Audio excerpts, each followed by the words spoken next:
Good morning. Ngasi card message ngasi ko ngasi jan Nongmagi numit ko. Ado Nongmagi gi numbers, Nongmagi gi colors ado mama leire tips amaga ishum haijaram ge ko. Ado sigi keno se ko koina tawbo ya ba se ko sagon sen gumba keno gumba to ina tawbiyo ko sum save tok salaga thambiro ko hadi video se save tok salaga oiro download tawraga oiro adumai thambiro ko. Ado tawgada ba tips sum ningjang pa sai tare ko dum tawbodi especially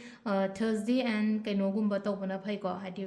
Friday gumba ko ado hadi dum save to fla thamjambiro aduga hadi adu matam do yorokan tawgera ntra itho thamgera ko amai tora tawbiro ko ado aina tawgadam se kaino hai kansida ko sorry hey kana tor katang khanaus no aitra ko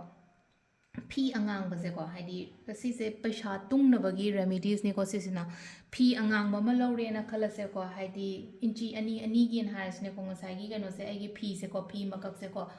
2 ꯏꯟꯆꯀꯤ ꯍꯥꯏꯅ ꯂꯧꯔꯁꯦꯕ ꯁꯣꯝ ꯅꯥꯀꯟꯗ ꯍꯥꯏꯗꯤ ꯀꯛꯄꯗꯣ ꯉꯁꯥꯏ ꯁꯣꯝꯗ ꯏꯟꯆꯤ ꯑꯅꯤ ꯁꯣꯝꯗ ꯏꯟꯆꯤ ꯑꯅꯤ ꯁꯣꯝꯗ ꯏꯟꯆꯤ ꯑꯅꯤ ꯏꯟꯆꯤ ꯑꯅꯤ ꯀꯣ ꯑꯗꯨꯒ ꯑꯗꯨꯗ ꯇꯧꯒꯗꯕꯁꯦ ꯀꯩꯅꯣ ꯍꯥꯏ ꯀꯥꯟꯁꯤꯗ ꯑꯩꯈꯣꯏꯅꯀꯣ ꯑꯩꯈꯣꯏꯒꯤ ꯀꯩꯅꯣꯁꯦ ꯌꯥꯏꯉꯪꯁꯦꯀꯣ ꯌꯥꯏꯉꯪꯒ ꯀꯩꯅꯣꯒꯀꯣ ꯒꯪꯒꯥꯖꯜ ꯈꯤꯇꯪ ꯍꯥꯞꯄꯒꯀꯣ ꯍꯥꯏꯗꯤ ꯄꯦꯁ ꯁꯦꯝꯕꯤꯔꯦꯗꯅꯀꯣ ꯑꯗꯣ ꯒꯪꯒꯥꯖꯜ ꯂꯩꯇꯦꯅ ꯈꯜꯂꯁꯦꯀꯣ ꯒꯪꯒꯥꯖꯜ ꯑꯩꯈꯣꯏ ꯁ꯭ꯇꯣꯔꯗ ꯂꯥꯛꯑꯣ ꯂꯧꯕꯤꯌꯣ ꯀꯩꯁꯨ ꯀꯥꯏꯗꯦꯀꯣ ꯑꯗꯨꯝ ꯁꯤ ꯒꯪꯒꯥꯖꯜꯗꯤ ꯑꯗꯨꯝ ꯑꯩ ꯄꯩꯁꯥ ꯅꯨꯡꯁꯥꯒꯤ ꯅꯠꯇꯦꯀꯣ ꯑꯗꯨꯝ ꯑꯩꯈꯣꯏꯅ ꯂꯧꯕ ꯌꯥꯒꯅꯤꯀꯣ ꯂꯥꯛꯑꯒ ꯑꯗꯨꯝ ꯂꯧꯕꯤꯕ ꯌꯥꯏꯀꯣ ꯑꯦꯅꯤ ꯇꯥꯏꯝ ꯄꯣꯠ ꯂꯩꯕ ꯈꯣꯠꯄ ꯑꯃ ꯑꯃꯗꯀꯣ ꯑꯗꯨꯃꯥꯏꯅ ꯇꯧꯔꯒ ꯑꯗꯣ ꯁꯤꯗ ꯇꯧꯒꯗꯕꯁꯦ ꯀꯩꯅꯣ ꯍꯥꯏ ꯀꯥꯟꯗ ꯉꯁꯥꯏ ꯄꯦꯁ ꯁꯦꯝꯃꯅꯤꯅꯀꯣ ꯑꯗꯣ ꯉꯁꯥꯏꯒꯤ ꯑꯩꯒꯤ ꯔꯤꯡ ꯐꯤꯡꯒꯔ ꯍꯥꯏꯔꯒꯗꯤ ꯑꯩꯒꯤ ꯈꯨꯅꯤꯡꯊꯧꯁꯦꯀꯣ ꯍꯥꯏꯗꯤ ꯀꯩꯅꯣꯝꯃ ꯇꯧ ꯑꯐꯕ ꯇꯧꯕ ꯃꯇꯝꯗ ꯈꯨꯅꯤꯡꯊꯧꯁꯦ ꯁꯤꯖꯤꯟꯅꯩꯅ ꯑꯩꯈꯣꯏꯅꯀꯣ ꯍꯥꯏꯗꯤ ꯈꯨꯅꯤꯡꯊꯧꯁꯤꯅ ꯏꯒꯗꯕꯁꯦ ꯀꯩꯅꯣ ꯍꯥꯏꯗꯤ ꯄꯦꯁꯁꯤꯅ ꯉꯁꯥꯏꯒꯤ ꯐꯤꯁꯤꯗ ꯏꯗꯣꯏꯅꯦꯕ ꯐꯤꯗ ꯏꯒꯗꯕꯁꯦ ꯀꯩꯅꯣ ꯍꯥꯏꯔꯗꯤ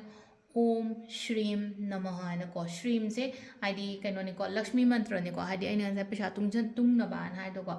ओम गी स्पेलिंग अमदि लेजे ओ एम ओम लेजेको श्रीम हाइरगदि S H R double E M को श्रीम को नमः को N A M A H को ओम श्रीम नमः गुम अदुमाइने इबियो को हाइदी सि लक्ष्मी मंत्रने से लेनोको अखोइदि अदुने अदाने हाइदी थाजरगा तौबिरोको सिगे पार्टसिमा अदो कइनो तौबंगैना अदुम स्किप तौबिरसो कैसु बुदि काइदेको अतै वीडियोस लुम येबियो नोमगे दुम कइनो तौबको अदो सिसिना सेविंग्स गमदे हाइदी फी अंगांगबसिदा ngसाइगी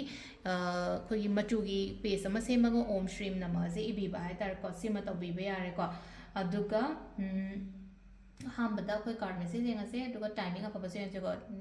नंबर न हारसिनेको अखोगी नुमाजिंगी नंबर से 156 अमा लेको कलर दना पिंक कलर गुंबा कई गुंबा सेट पता काय बके अमता लेतेको पिंक सेट पे अदु स्पेशली एग्जाम्स गुंबा कई गुंबा लेरगदिको आदि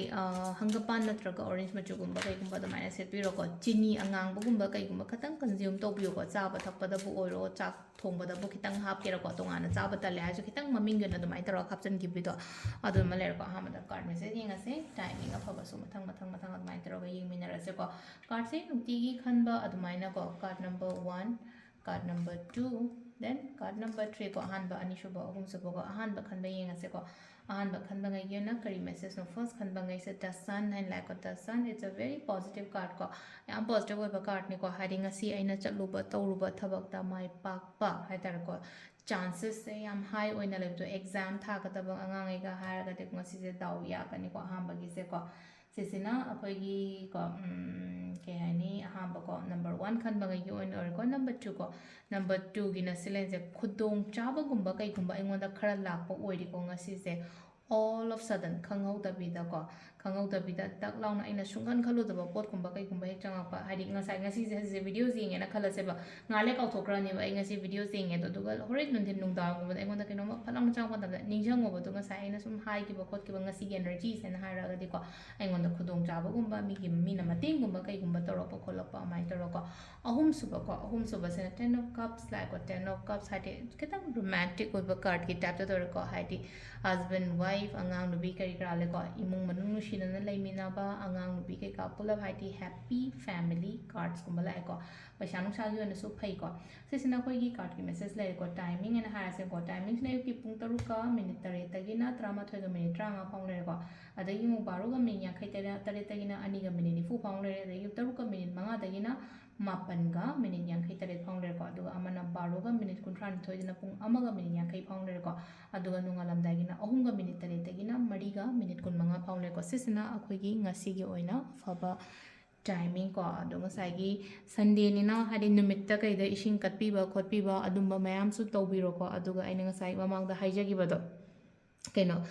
ꯊꯔꯁꯗꯦ ꯑꯦꯟ ꯐ꯭ꯔꯥꯏꯗꯦꯗ ꯇꯧꯕ ꯌꯥꯕ ꯈꯣꯠꯄ ꯑꯗꯨꯝꯕ ꯈꯔꯒ ꯇꯧꯕꯤꯔꯣꯀꯣ ꯑꯗꯨ ꯁꯤ ꯂꯩꯔꯦ ꯉꯁꯤꯒꯤ ꯑꯣꯏꯅ ꯗꯦꯂꯤ ꯀꯥꯔꯠ ꯃꯦꯁꯦꯖ ꯃꯌꯥꯝ ꯊꯦꯡꯛ ꯌꯨ